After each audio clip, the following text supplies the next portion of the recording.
Hello everyone, welcome back to the channel. Today I will be breaking down Falcon and the Winter Soldier, which recently streamed on Disney+.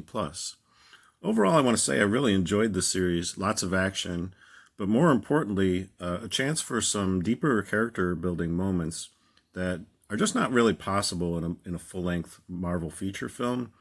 So this is an exploration of characters that we just haven't quite seen before. So if you are a Marvel fan, I highly recommend watching this series. It should be noted right up front here that there will be spoilers in this breakdown, so if you've not watched the series, you probably should avoid watching this video unless you really want to be spoiled. With that out of the way, let's get into the review. The series is set after the events of Avengers Endgame, in a world trying to rebuild itself after the blip, where all the people who'd been snapped away by Thanos suddenly came back to life 5 years later. In this context, we pick up with Sam Wilson and Bucky Barnes, each dealing with their own individual struggles.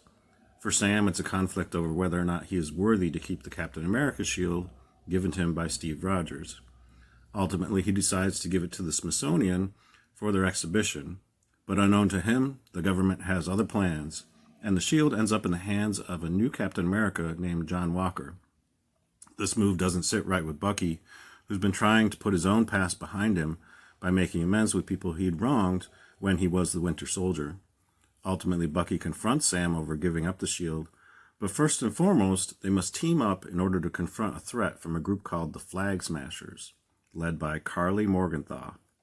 This group of people have taken the Super Soldier Serum, which they had stolen from a character referred to as the Power Broker, and they're committing acts of violence in order to further their cause of one world, one people, where borders and countries no longer exist.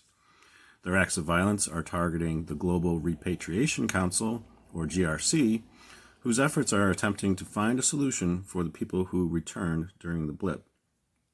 John Walker, aka the New Cap, has also been tasked with taking down the Flag Smashers, and he is joined by a former brother-in-arms, Lamar Hoskins, aka Battlestar. Eventually, Sam and Bucky run into this team since they are both fighting a common enemy, and Sam and Bucky aren't really down with joining forces. Instead, they decide to pursue their own leads, including Bucky taking Sam to meet a man named Isaiah Bradley, who is revealed to be a former super soldier who ended up in prison. At this point, it becomes clear to anyone watching the series that they are not shying away from addressing the struggle for equality by African Americans, both in society and in the military. Isaiah Bradley had been experimented on by the military, and there was a cover-up to hide what they had done to him. Sam and Bucky's meeting with Isaiah ends up being a dead end in terms of getting a direct lead to the Flag Smashers, so they eventually turn to meeting with Zemo, who has extensive knowledge about the Super Soldier Serum. Simultaneously to Sam and Bucky seeking out Zemo, John Walker is pursuing his own efforts to try and track the Flag Smashers, including some heavy-handed raids and intimidation of potential witnesses. In various scenes with Walker, it's hinted at that he has a dark side lingering just under the surface. Bucky meets Zemo in prison and creates a scenario in which Zemo can escape. Zemo then teams up with Sam and Bucky to assist them in stopping the super soldiers. It is revealed also that Zemo is a baron with many resources, including a private jet. They fly to an island called Madripoor, which is a haven for criminal activity. From here they pick up a lead to a Dr. Nagel. Eventually, they discover that Sharon Carter is also here in Madripoor, so they seek her help in trying to track down the doctor, who has connections to the Super Soldier Serum. The doctor spills the beans on how he had recreated the serum and experimented on Isaiah Bradley. Zemo kills the doctor, then everything goes south and the doctor's lab is destroyed. But from a lead they learn from the doctor about Karli's possible whereabouts, Zemo, Sam, and Bucky head to Riga, Latvia. Here, Bucky discovers that the Wakandans are aware of Zemo's escape from prison and are determined to take him into custody.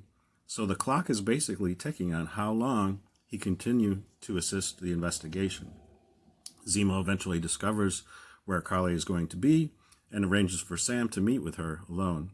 Unfortunately, John Walker and Lamar Hoskins show up, throwing an unstable element into the mix.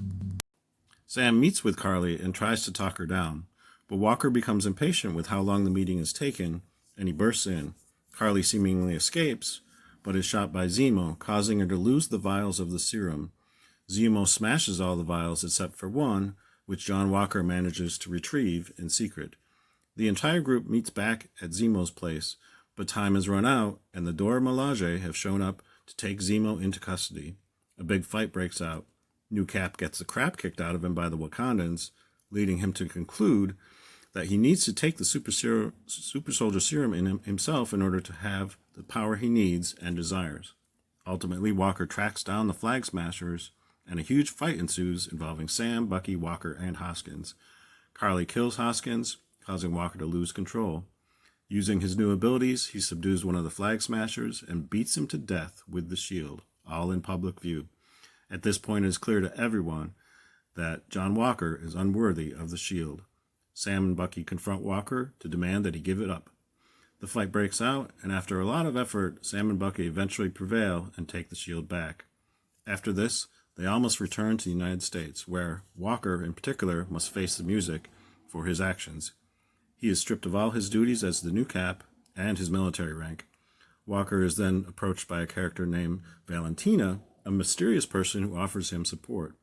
Before returning to the U.S., Bucky tracks down Zemo and hands him over to the Wakandans. Sam goes back to see Isaiah Bradley and learns more details about what he went through. Based on his own experiences, Isaiah advises Sam that people will never accept a black man as Captain America. This is a very moving scene and causes a lot of personal reflection for Sam, who returns home to help his sister with family matters. Bucky eventually joins Sam and gives him a suitcase full of Wakandan tech. Bucky stays and joins the effort to restore the Wilson family boat to working order. These personal scenes between Sam and Bucky are some of the best in the series in terms of developing these two characters. Sam gets intel that the Flag Smashers are targeting New York City, where the GRC is holding an important vote on global resettlement. So it's go time for Sam to open the suitcase and take on the fight. Sharon joins Bucky on site at the GRC building as the Flag Smashers enter the meeting room in order to take hostages. Sam enters the building through the window and announces he is Captain America. A huge entrance and a big thrill to see this happen on screen.